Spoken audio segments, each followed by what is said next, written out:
विधानसभा अध्यक्ष वासुदेव देवनानी ने अजमेर जिला पुलिस को शहर में अवैध रूप से रह रहे बांग्लादेशी नागरिकों और रोहिंग्याओं की धरपकड़ के निर्देश दिए हैं। साथ ही अवैध ई रिक्शा संचालन और तय समय के बाद शराब बिक्री पर भी सख्ती के निर्देश दिए गए हैं।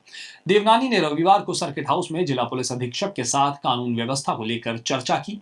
उनका कहना है कि दिल्ली गेट, दरगार संपर्क सड़क और शहर के अन्य हिस्सों में बढ़ते अपराधों पर लगाम लगाई जाए। दरगाह संपर्क सड़क पर स्थायी पुलिस चौकी की स्थापना जल्द से जल्द हो। साथ ही उन्होंने कहा है कि अवैध रूप से रह रहे बांग्लादेशी और रोहिंग्याओं की भी कई बार इन अपराधों में भूमिका सामने आई है और इन सभी के खिलाफ सर्च अभियान चलाकर इन्हें देश से बाहर भेजने की कार्रवाई शुरू की जाए। उन्होंने कहा है कि बजट घोषणा की अनुपालना में हरिभाऊ उपाध्याय नगर में थाने के निर्माण की शुरुआत भी जल्द की जाए। देवनानी ने कहा कि रात 8 बजे के बाद भी हो रही शराब बिक्री पर कार्रवाई होनी चाहिए।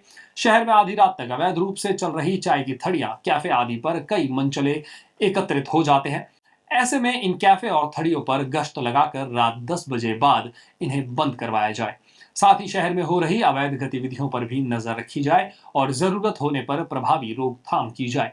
कुछ असामाजिक तत्वों और युवाओं द्वारा तेज गति से वाहन चलाकर आमजन में खौफ पैदा किया जा रहा है और इन पर भी रोक लगे। देवनानी ने कहा कि शहर में भारी वाहनों के प्रवेश पर सख्ती से पाबंदी लगाई जाए, एक तय समय में ही इन्हें प्रवेश दिया जाए।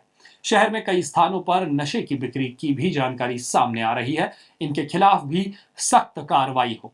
आए दिन बजरंग घाटी, सेवन वंडर्स, भागचंद कोठी वाले, बालाजी और अन्य स्थानों पर जाम की स्थिति रहती है, इसका भी समाधान किया जाए। साथ ही उन्होंने बाल वाहिनी संचालकों पर भी चर्चा की है, उन्होंने कहा है कि चेन स्नैचिंग और बच्चों को पकड़ने वाला गिरोह दोबारा सक्रिय हो रहा है, इनके खिलाफ प्रभावी कार्रवाई हो और शहर में ई रिक्शा की संख्या भी बेलगाम हो रही है।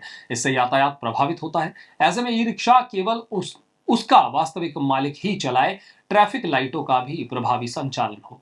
ये कई बातें जो है इस दौरान उन्होंने कही है।